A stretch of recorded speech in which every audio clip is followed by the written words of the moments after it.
Hello everyone, welcome to another episode of today's GK. Let's begin with previous day's practice question. Question was, in the context of MRI scanners and advancements in medical technology, Bengaluru-based Voxel Grids Innovations was in the news recently for 1. Creating portable MRI scanners with significantly reduced weight, 2. Using liquid nitrogen as a coolant instead of liquid helium, 3. Developing the first India-made MRI scanner. How many of the statements given above is or are correct? Only one, only two, all three, or none? The correct answer is option C, all three. Recently, Voxel Grids Innovations declared that it has developed the first made-in-India MRI scanner. The scanner is 2.3 tons lighter than the usual 2.9 to 5 tons weight of typical scanners, enabling it to be easily mounted on mobile platforms and transported to healthcare facilities. Hence, statement 1 is correct. It is designed to eliminate dependence on liquid helium and can swiftly cool its magnets using liquid nitrogen when necessary. Hence, statement 2 is correct. It is the first made-in-India MRI scanner set to unveil its first clinically validated product in October. Hence, statement 3 is correct. Therefore, option C is the correct answer. Now let's begin today's session. First question is, recently the term Udgam was in the news. It is related to free food service for homeless people, mobile application for MGNREGA workers, mobile healthcare facility for tribal people, or web portal for unclaimed deposits. The correct answer is option D, web portal for unclaimed deposits. Recently, RBI launched Udgam, a centralized web portal for unclaimed deposits. It will aid users in recognizing and connecting with their banks to either recover undiscovered funds or reactivate their inactive deposit accounts. Reserve Bank Information Technology Private Limited, Indian Financial Technology and Allied Services, and participating banks have jointly worked to set up the portal.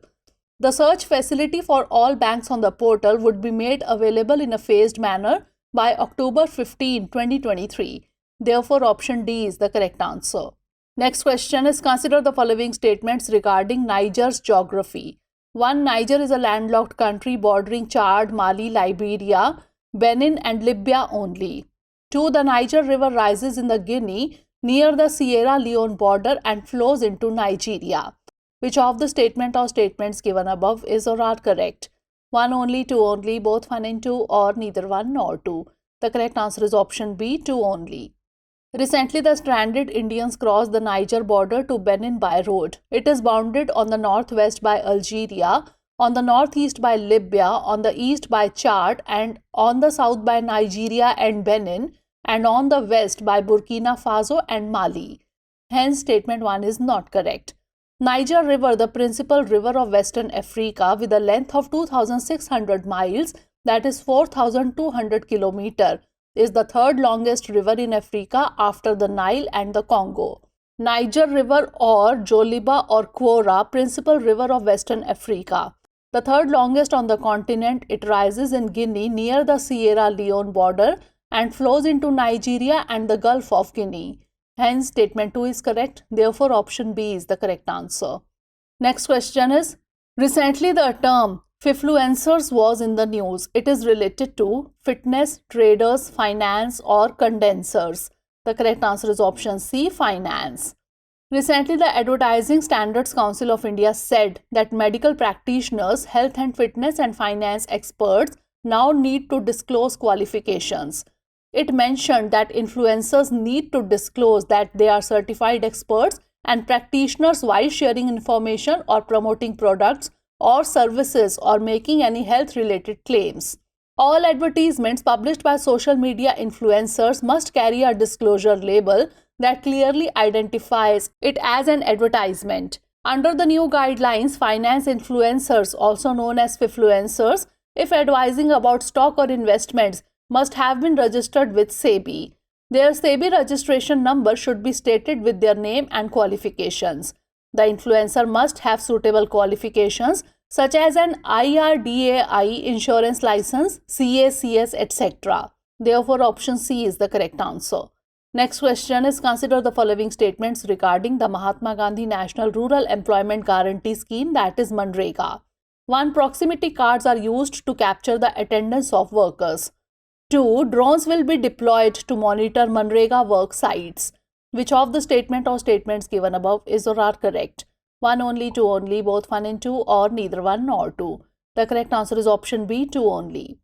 Recently, Standard Operating Procedures said that drones will be used to monitor MGNREGA work sites.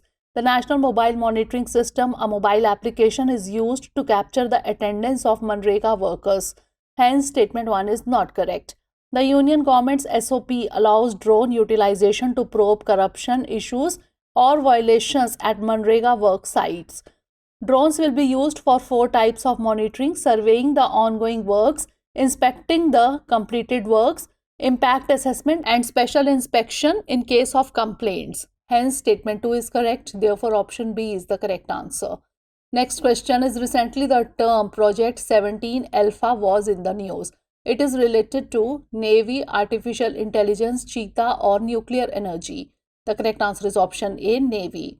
Recently, President Draupadi Murmu launched INS Vindhyagiri. It will be the 6th ship under Project 17 Alpha of the Indian Navy. Project 17 Alpha frigates or P-17A were launched by the Indian Navy in 2019 to construct a series of stealth-guided missile frigates. These are currently being constructed by 2 companies, Mazgaon Dock Shipbuilders and Garden Reach Shipbuilders and Engineers. The new technology also reduces the infrared signals of the ship. The first stealth ship launched under Project 17A was the Nilgiri, which was launched in 2019. Therefore, option A is the correct answer. Next question is, in the context of Indian biodiversity, what is the IUCN status of river lapwing? Least concern, near threatened, vulnerable, or endangered? The correct answer is option B, near threatened. Recently, 2 critically endangered, 4 vulnerable, and 2 endangered species were found during a bird survey at Corbett Tiger Reserve. The river lapwing occurs in the northern Indian subcontinent and much of Southeast Asia, including India. In India, it breeds in the parts of East and Central India, including Odisha, Andhra Pradesh, and Eastern Madhya Pradesh, and disperses in winter to larger areas. The river lapwing grows to a length of 30 cm. It prefers wide, slow-moving rivers with sandbanks or gravel bars and islands. The IUCN status of river lapwing is near threatened. The multitude of hydroelectric dam projects on large rivers in its range pose potentially serious threats as they might alter flow regimes. Therefore, option B is the correct answer. Next question is, consider the following statements regarding World Humanitarian Day. 1. It is celebrated every year on 19 August. 2. The theme of this year is It Takes a Village. Which of the statement or statements given above is or are correct? 1 only, 2 only, both 1 and 2, or neither 1 nor 2. The correct answer is option C, both 1 and 2. Recently, the World Humanitarian Day was observed on 19th August and it was designated by the United Nations General Assembly. Hence, statement 1 is correct. This year, World Humanitarian Day campaign brings together the global humanitarian community to mark the 20th anniversary of the attack on the UN headquarters in Baghdad, Iraq. Humanitarians have a purpose to save and protect lives and deliver the basic necessities of life. The theme of this year is It Takes a Village. Hence, statement 2 is correct. WHD is a campaign by the United Nations Office for the Coordination of Humanitarian Affairs, and this year's campaign is #NoMatterWhat. Therefore, option C is the correct answer. Next question is, consider the following pairs. 1. Indian Penal Code 1860, Bharatiya Nyaya Sanhita Bill 2023. 2. Criminal Procedure Code 1898, Bharatiya Nagrik Suraksha Sanhita Bill 2023. 3. Indian Evidence Act 1872, Bharatiya Sakshya Bill 2023. How many pairs given above are correctly matched? Only 1 pair, only 2 pairs, all 3 pairs, or none of these? The correct answer is option C, all 3 pairs. Recently, the Union Home Minister introduced 3 bills in the Lok Sabha to repeal the British-era Indian Penal Code, the Indian Evidence Act, and the Code of Criminal Procedure. The Indian Penal Code 1860 will be replaced by the Bharatiya Nyaya Sanhita Bill 2023. Hence, pair 1 is correctly matched. The Criminal Procedure Code 1898 will be replaced by the Bharatiya Nagrik Suraksha Sanhita Bill 2023. Hence, pair 2 is correctly matched. The Indian Evidence Act of 1872 will be replaced by the Bharatiya Sakshya Bill of 2023. Hence, pair 3 is correctly matched. These three outgoing laws were made to strengthen and protect the British rule, and their purpose was to punish, not to give justice. These three laws made with the Indian thought process will bring a huge change in our criminal justice system. Therefore, option C is the correct answer. Next question is, consider the following countries. 1. Turkey, 2. Lebanon, 3. Iran. Which of the above given countries borders Cyprus? 1 only, 2 and 3 only, 1 and 2 only, or 3 only? The correct answer is option C, 1 and 2 only. Recently, Greece appreciated India's consistent position in Cyprus. Cyprus is the third largest and third most populous island in the eastern Mediterranean Sea. It is located north of Egypt, east of Greece, south of Turkey, and west of Lebanon and Syria. It is geographically in West Asia but culturally and geopolitically in Southeast European. Its capital and largest city is Nicosia. Therefore, option C is the correct answer. Last question is, consider the following statements regarding the in vitro fertilization. 1. It involves retrieving eggs from ovaries and manually combining them with sperm in a lab for fertilization. 2. The procedure can be done only using a couple's own eggs and sperm. Which of the statement or statements given above is or are correct?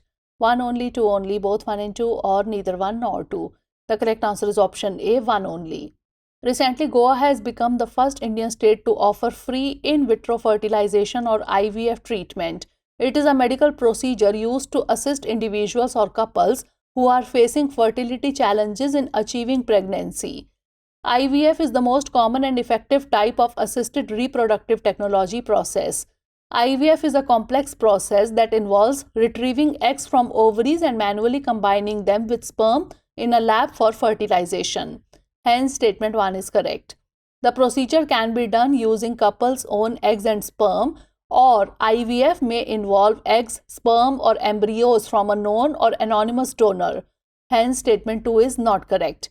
The success rate of IVF depends on a number of factors including reproductive history, maternal age, the cause of infertility, and lifestyle factors. Therefore, option A is the correct answer. Now it's time for the practice question. In the context of which of the following Samudra was mentioned in the news recently? Marine biodiversity conservation, oceanic disaster alerts, seafarer training programs, or coastal tourism development? Send the answer of this question in the comment section. Stay tuned for the next episode. Thanks for watching.